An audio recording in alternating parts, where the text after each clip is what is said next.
So, 40K, share of terrible characters. We've done a previous video in the series. Yeah. By the time our next one films, we're going to be having a wonderful whiteboard behind us, which I ordered so we can kind of move up the rankings.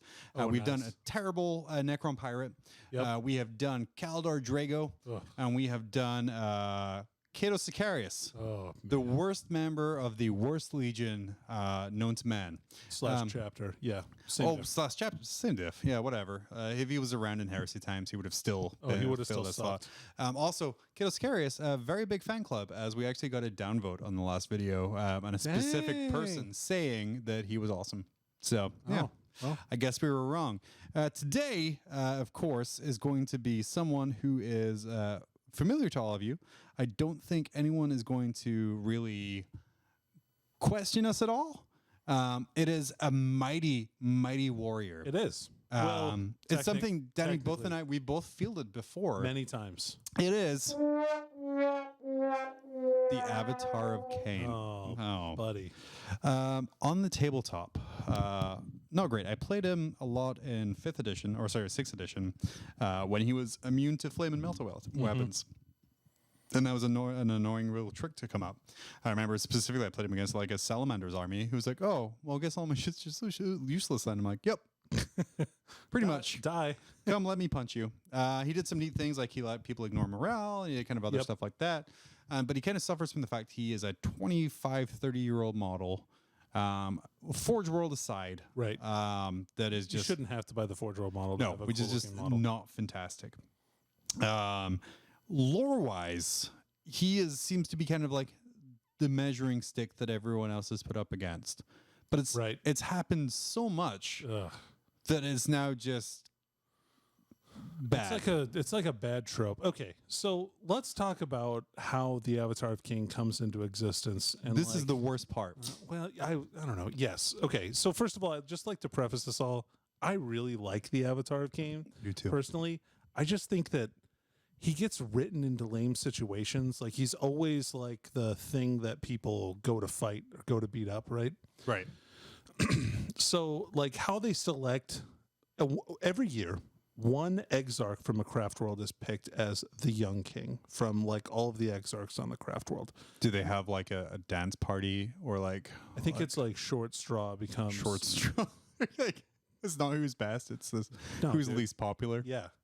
Man, that Dire Avenger exarch every year. Yeah, like Thorandil, the Dire Avenger exarch. That dude is a fucking jerk. Let's make him the young king this year. And Thorandil's like, again? And so, Yeah, like, he's the young king every year for like 100 years. Yeah, he just always gets voted, and he thinks he's popular, but really just the other Eldar are clowning on What's him. up, young king? Yeah. Oh, that's me. I'm so popular. So an exarch is an Eldar with hundreds, if not like 1,000 years of experience under his belt. Yeah. They are, so it's one of the most experienced Eldar warriors of the craft world. Unparalleled masters of war, you could say. Dying race. Yeah. Right? Yeah. So what better way to summon a one-time use like badass than to sacrifice him to the Avatar to make him, come into existence? So they describe it as the birthing process of the Avatar. Like the Avatar is like a metal construct that lives in the heart of every craft world. When it's decided he's needed, like the Exarch is given the weapons of the Avatar to pull in, which by the way, the Avatar has a giant sword or a giant shield. So this Dire Avenger Exarch is just dragging behind him like this massive sword, like which is 3 times the size of his body. Eldari, by the way, strength 3. Sometimes strength 4 at the max. Right. At best. At best. So he drags this sword into this chamber where the doors are like closed behind him. And they're like, hey guys, in like 20, 30 minutes, your Avatar will be here. But this soul of an Eldar who's been a craft world master for thousands of years. If he's progressed to the level of Exarch for a different thing. He's kind of a badass. He's kind of a badass. He probably knows how to make bone weapons. He probably can commune with the spirits. He can kind of do all this stuff here. But yeah, little Chaz here, the Exarch, is now completely just mush for an Avatar. I know. So there was an old video game that was The Rights of War. right? And I don't Okay. know if you ever played this game. No. What was Rights of War?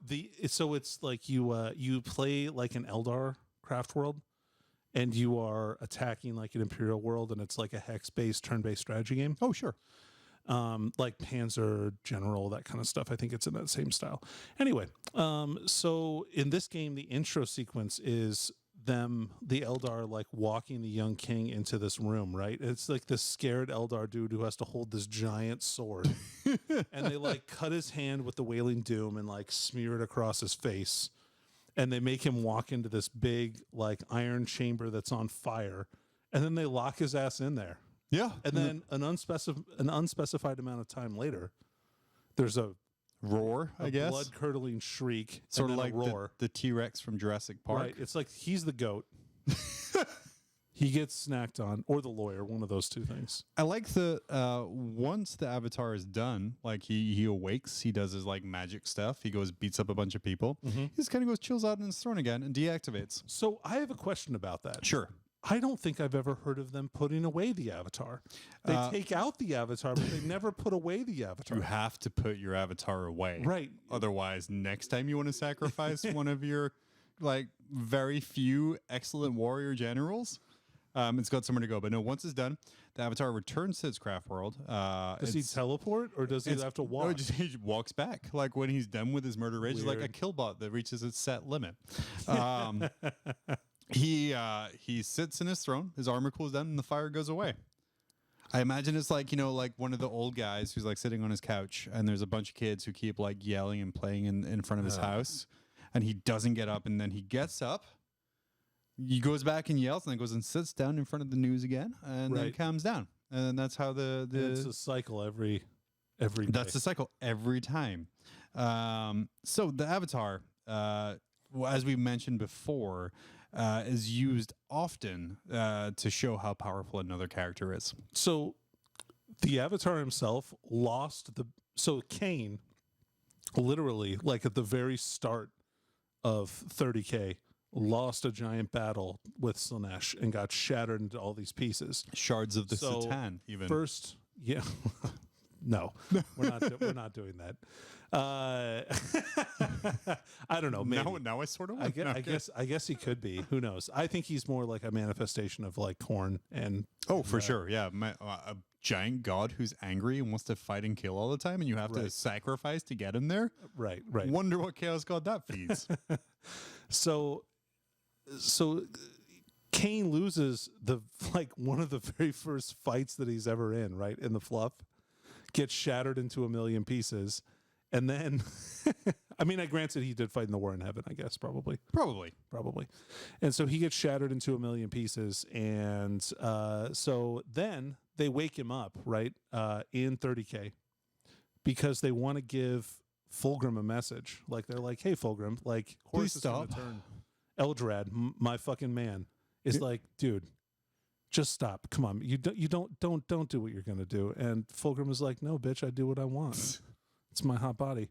So he smacks around all the Eldar, like he beats up a Wraith Lord or whatever. And then the Eldar are like, fine, dude, you asked for it. Here's the avatar. And Fulcrum's like, oh, this guy, nothing but a bitch. Chokes out the avatar. How do you choke out a unit? This is pre-Demon Primarch Fulgrim as well. Right, so he's just a regular, granted, just a regular Primarch, right? But he chokes out the avatar. How do you choke out something that doesn't breathe? Just Fulgrim, like, choking him on the ground with a why are you hitting yourself? No, like, taking the just bloody hand and, like, smacking him in the face. Like a Gollum strangle, like he strangles the avatar. I guess it kind of crushes his head or whatever. So there's some unique battles here. Now, I did source these from 1D4chan. Okay, solid, good source. Some of these might not be accurate. A little bit left-wing leaning, we'll take it. He was killed, an avatar was killed by Marnius Calgar in hand-to-hand combat in the 5th edition Space Marine Codex. True. He was possessed by a Keeper of Secrets during the invasion of the Elder Craft world. True. God, that makes me so mad because he's like... So, he's not a person and he's a demon. Based on the tabletop of his demon keyword and the fact you have to sacrifice it, pull him out here. Demons inhabiting demons. I don't even know what to say to that. So, trampled to death by 12 stampeding carnifexes during the battle between Craftworld Allenden and Highfleet Kraken.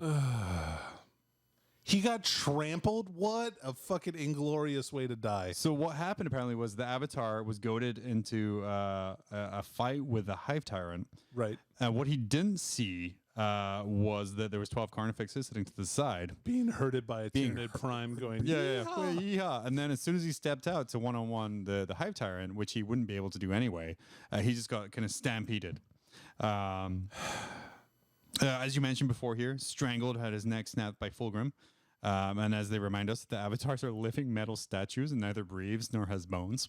Oh, good. I'm glad that they noticed that too. Yeah. It's pretty good. Killed by the Sanguinor. Come on. He's like a little dude.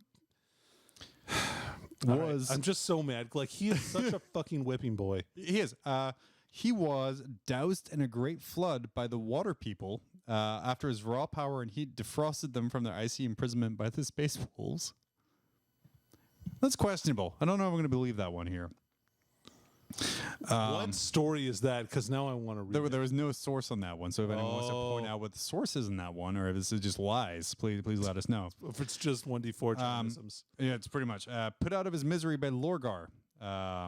Oh, yeah. No, there was a corrupted one. That one was weak, and It's Lorgar heavily did damaged. whoop its ass. Yeah, and Lorgar is a little bitch, which we were going to talk about, but next time. I refuse. Yeah, we refused that one. That was Danny used his. Sorry, I used my veto. His veto on Lorgar from that one.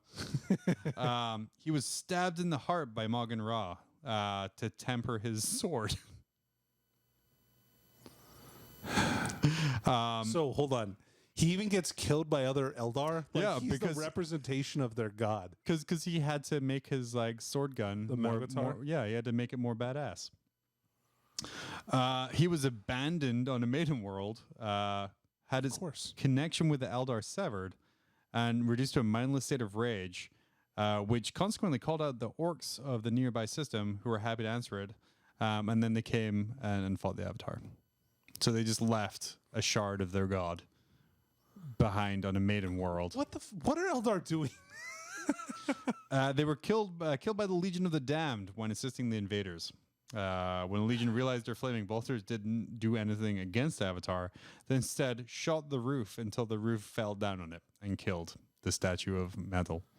It's like Jack Burton shooting the ceiling in.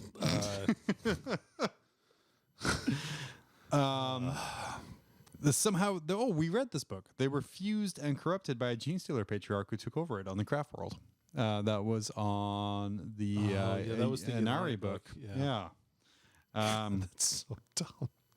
And then a purer shard of the Avatar of Khaine called the War Shard was killed by the Incarn very quickly. However, it says here, because the Incarn was easily defeated by Ahriman, it does not say good things about Khaine.